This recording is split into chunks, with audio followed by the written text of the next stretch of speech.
செல்லமே, துன்பத்தை தாண்டி என் வாழ்க்கையில் ஒன்றுமே நடக்கவில்லை.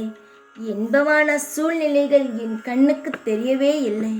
அது நடக்குமா நடக்காதா கூட எனக்கு தெரியாதா.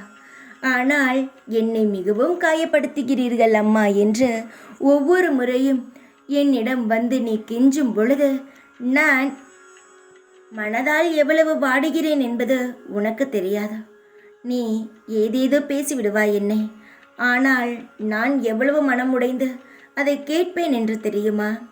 நீ இப்பொழுது அனுபவித்து கொண்டு இருக்கும் வழிகள் எல்லாம் நீ முற்பிறவியில் செய்த கர்ம வினைதான். ஆனால் அது உனக்கு தெரியாது. ஆனால் அதை நீ அனுபவித்துதான் ஆக வேண்டும். உன்னுடைய கர்ம வினை குறைய வேண்டும், சந்தோஷமாக இருக்க வேண்டும் என்று நினைத்தால் உன்னுடைய வாழ்க்கையில் சில நிகழ்வுகளை நீ சந்தித்துதான் ஆக வேண்டும். அதை நான் பெரிய அளவில் சந்திக்காமல் சிறிய அளவிலாக உனக்கு மாற்றி தருகிறேன். அவ்வளவுதான். பெரிதாக கொடுத்தால் உன்னால் தாங்க முடியாது. அதான் கவலைகளை சிறிதாக்கி தருகிறேன். ஆனால் சந்தோஷங்களை குறைத்து தரமாட்டேன், அள்ளி தருவேன். உன் வாழ்க்கையில் நிறைந்ததாக தருவேன்.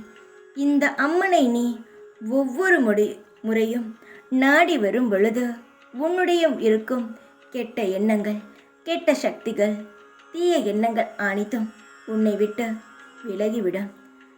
வாழ்க்கையில் நீ நித்த சந்தோஷத்தால் மலர்வாய்.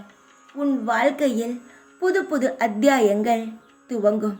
அதன் மூலமாக உன் வாழ்க்கை எவ்வளவு சந்தோஷமாக இருக்கும் என்பதை நான் சொல்லி நீ தெரிந்து கொள்ளாமல் நீயாகவே தெரிந்து கொள்.